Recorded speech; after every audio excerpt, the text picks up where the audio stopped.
Estamos preparados para ese análisis y hablarles sobre lo que está ocurriendo en estos momentos en Arraiján. Se nos informa de un tranque bastante descomunal a esta hora para la entrada hacia el sector de Burunga, así que hay que tener más paciencia.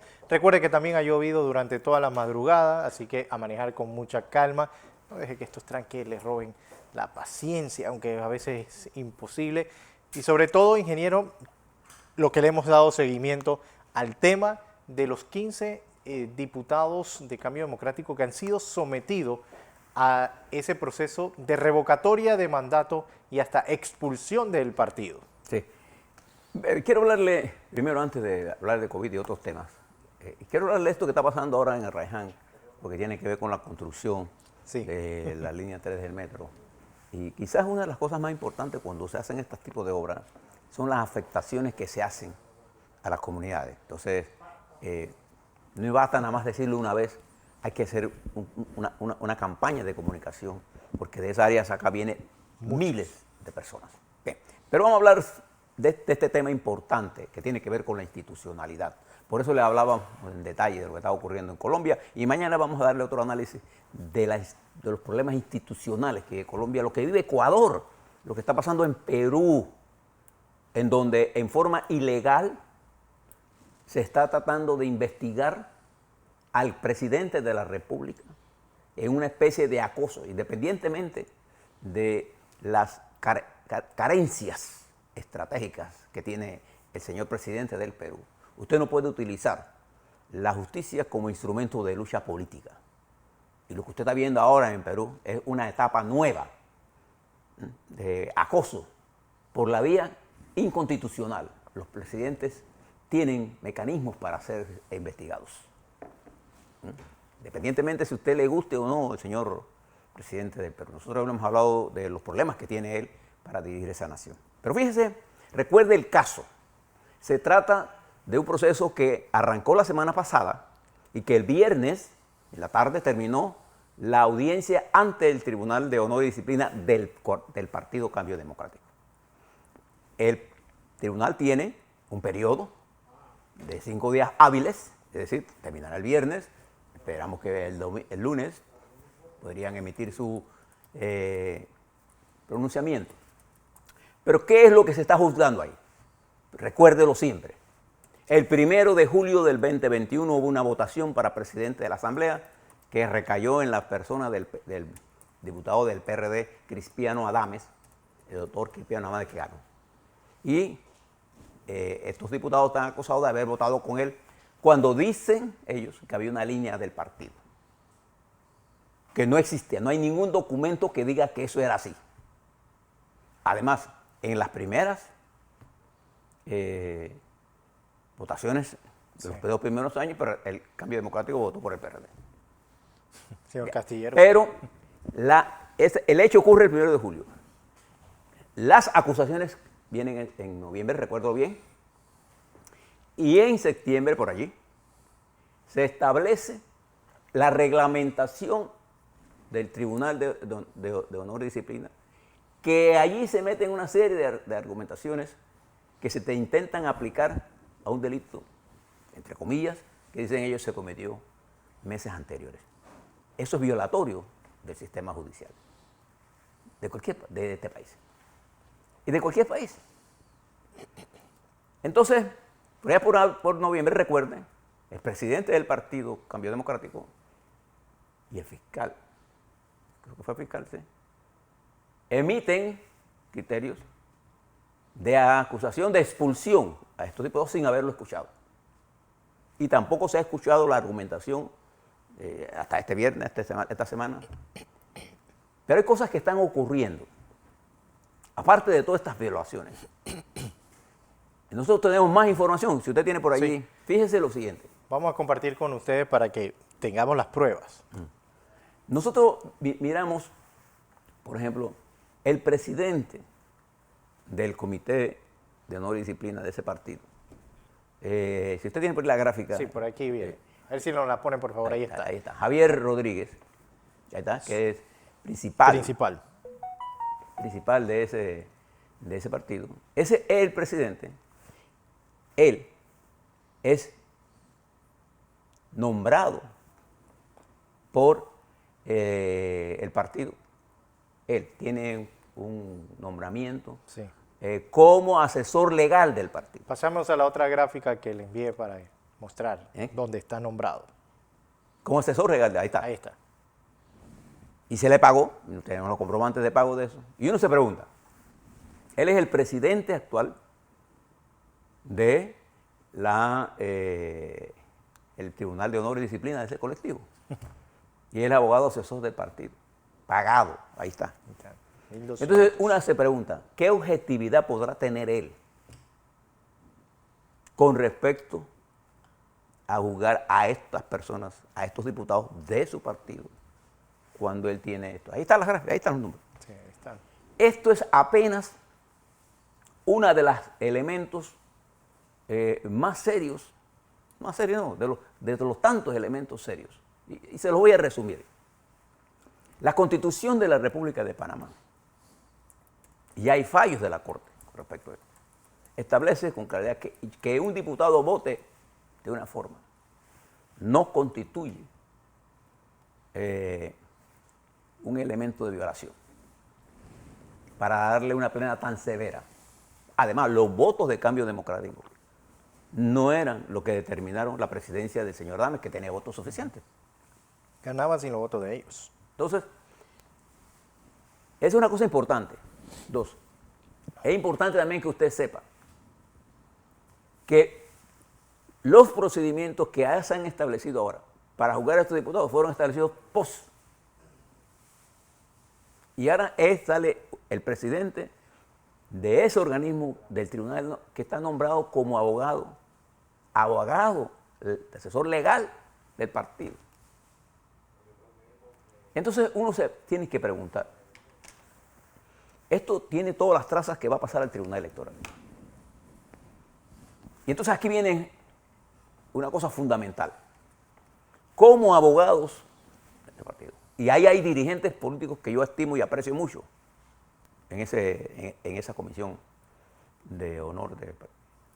Y creo que ellos debieran pensar claramente qué es lo que están haciendo. Esto no es posible. Estas violaciones no van. Los problemas políticos se resuelven políticamente. Si hay una confrontación, como efectivamente lo hay, entre una fracción importante de Cambio Democrático y su presidente, ¿cómo se resuelve esa contradicción? Se resuelve por la vía política. No tiene que ir al Tribunal Electoral. ¿Por qué hago el llamado al Tribunal Electoral ahora?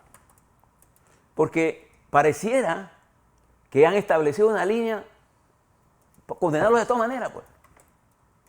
Para que eso vaya al Tribunal Electoral, para ejercer presión en el Tribunal Electoral. El Tribunal Electoral, mire lo que está pasando en nuestra hermana República de Costa Rica, mire lo que está pasando en Perú, lo que está pasando en Ecuador, lo que está intentando hacer el presidente allá de El Salvador, controlando todos los poderes. ¿De qué pasa? El Tribunal Electoral es la garantía de nuestro proceso electoral, que viene dentro de 2 años. Sí. Debilitar al Tribunal Electoral por una pelea interna política que debe ser resuelta en el seno del partido. Además, ¿cómo puede el Tribunal Electoral fallar bajo la circunstancia en que este proceso se ha dado? No hay forma. He consultado con muchos abogados fuera de ese proceso, con penalistas fuera de ese proceso. He conversado con gente de Cambio Democrático y ellos están preocupados por esto. Y he conversado con gente fuera de Cambio Democrático. ¿Y cuál es el planteamiento más serio?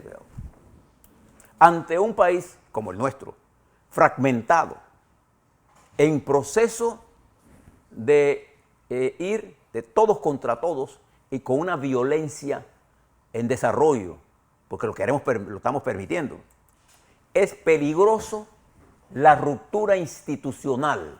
Y hay quienes apuestan a esa ruptura. Y los partidos políticos son parte de esa estructura institucional. Lo garantiza la Constitución, los códigos, las leyes y los reglamentos de este país. Entonces usted no puede romper las estructuras. Aquí hay gente que piensa que desde afuera puede boicotear los partidos y después comienzan a hablar más de los partidos. Aquí hay gente que instrumentaliza la justicia para la vida, para el ataque político. Eso pasó en Colombia. Las elecciones del domingo en Colombia perdió ese esquema. En Perú perdió ese esquema de caiga el que caiga y cayó Perú. En Ecuador, el presidente Lasso no tuvo la conciencia clara de que necesitaba cierta unidad política para hacer los cambios que todas las anteriores administraciones, particularmente las últimas administraciones, realizaron en ese país a contraviento. Y entonces se ha establecido una especie de narcoestado en ciertas regiones de ese país. Y Lasso no puede hacer absolutamente nada. Y Colombia es un país relativamente estable, pero en Colombia el domingo esa estabilidad, entre comillas, que garantizó la pobreza absoluta y la falta de participación de los pobres de Colombia, perdió. ¿Qué va a pasar el 19 de junio? No sabemos. Yo le voy a dar algunas indicaciones de por dónde va esto, sin que usted se convierta en calle arriba ni calle abajo de Colombia. Observe lo que pasa allá. Mire lo que pasa en Costa Rica, nuestro hermano país, aquí al lado. Ni siquiera nos tenemos que irnos por Ucrania. Entonces es importante entender que en este proceso que se le sigue a 15 diputados de cambio democrático hay una violación permanente, continua, de los estatutos del partido.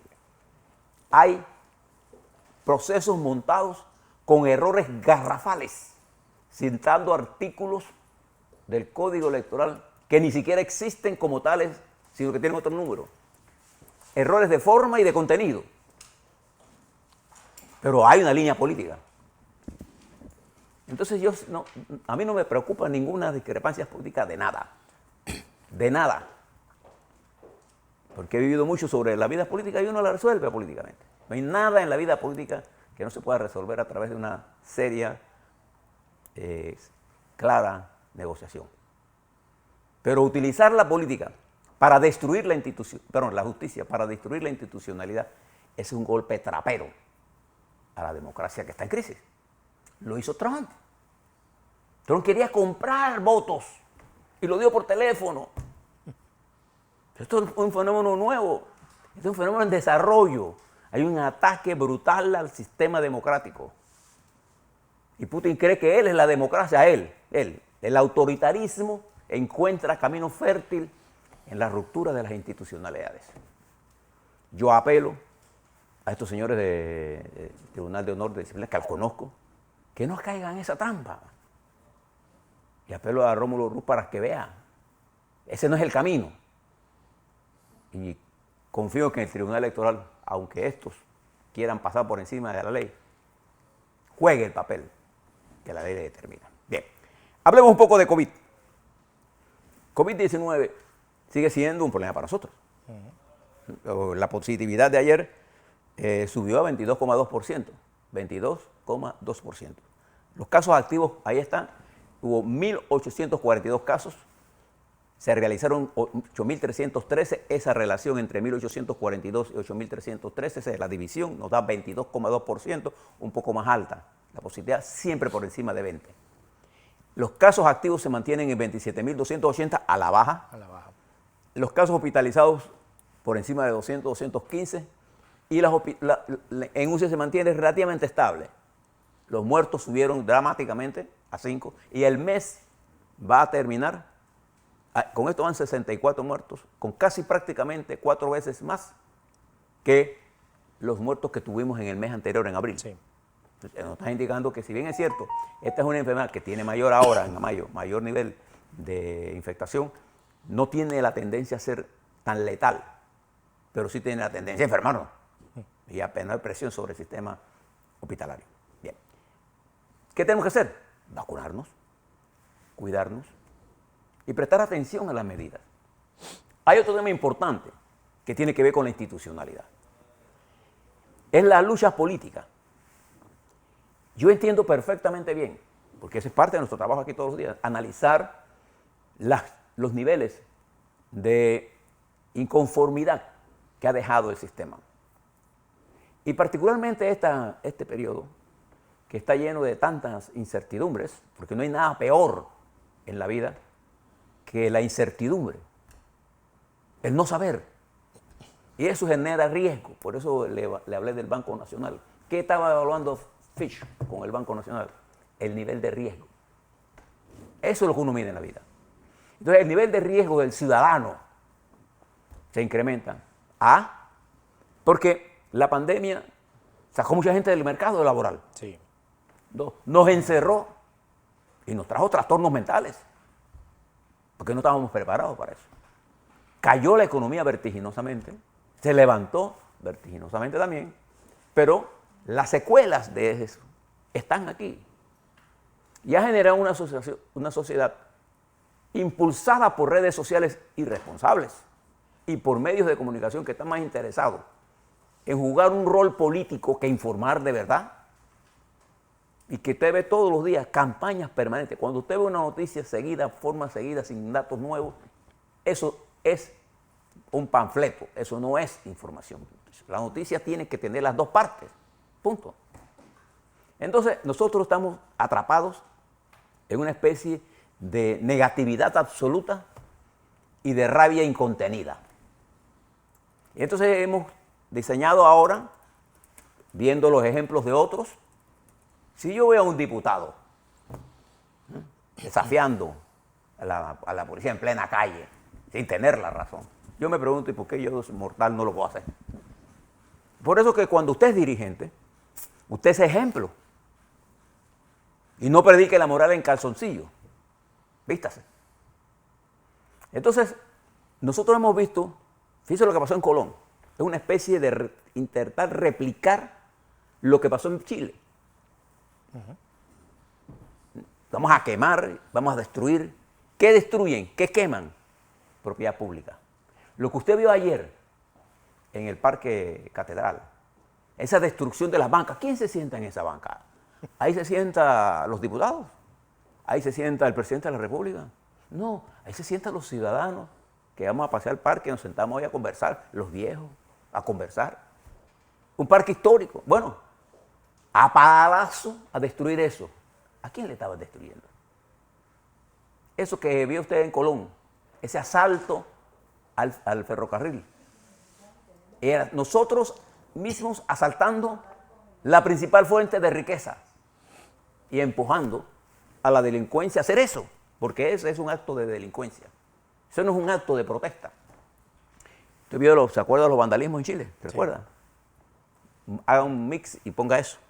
Muy parecido. Y verá ese intento de correspondencia. Y usted ve, por ejemplo, en Colombia hoy, usted pone cualquier televisión y todos los analistas que están ahí ya están en un bando. No le están explicando a Colombia cómo salir del lío en que se han metido, sino meterlo en el lío en la que ellos, el agua de esa tinaja es de ellos. No es la solución de la... Entonces, prestemos atención. Ese tipo de protesta. Y el cierre de calle ayer allá en sectores indígenas, porque se tiran a la calle y cierran y ya, pues ellos son los dueños de este país. En la medida en que nosotros permitamos que la anarquía se tome las calles, estamos haciendo un daño institucional. ¿Por qué? Porque en el mundo que se abre, Panamá es competencia ¿de quién? De Colombia. ¿Panamá es competencia de quién? De Centroamérica. Esa es nuestra competencia. México, que hablaba del canal en Tehuantepec. ¿Sí? Nosotros no estamos solos en la vida esta. Entonces nosotros tenemos enemigos que nos interesaría vernos sumidos en no ser el hub de logística que somos. No están interesados en eso. Y la desidia lo único que hace es darle espacio a la anarquía. Y la anarquía saca del diálogo a los intelectuales, a la gente de talento. No están metidos en esas tonterías de dime que yo te diré que si yo me puse la camisa así, que si yo tenía el vestido asado, o si este es un viejo decrépito. Esas son idioteces que van en las mentes enfermas que no tienen argumento. Cuando la gente tiene que elevar la voz y hacer esa serie de cosas que usted vio ayer en el parque, eso indica claramente que no tienen la razón o que fueron mandados a hacer eso. ¿Quién está interesado en eso? Por eso durante todos estos días usted ha visto que hemos tocado con seriedad, con información, con detalles, con artículos de la Constitución, detenidamente este caso. ¿Por qué? Porque esta fiesta electoral la tenemos que llevar en paz. En Colombia, en medio de todo ese proceso electoral, más de 300 dirigentes comunales han sido asesinados. Asesinados. Y la derecha que perdió, la élite que perdió, porque hay élite de toda clase, ¿no? Hay gente que dice que no son de derecha, que son del medio, que ellos regalan plata. Esa élite que perdió va a intentarle escamotear la victoria al pueblo colombiano. Entonces otras fuerzas se están moviendo en el interior para crear caos ante el mundo tan complicado que hay. Entonces se requiere un nivel de paciencia, de estudio, de inteligencia, para saber el camino, y no lo puede hacer ningún partido ni ninguna fuerza sola. Se necesita cierto nivel de cohesión social para empujar esto, no de anarquía. La anarquía bastan unos cuantos para crear el caos. Y después, la culpa es huérfana. Prestemos atención a todo esto. Hago un llamado al Tribunal Electoral para que le dé seguimiento a esto que está ocurriendo en Cambio Democrático. Y esperamos que incluso eso no salga del partido. Y que sea el propio partido el que encuentre el camino político. Eso es todo lo que tiene que hacer. No hay gran secreto en eso.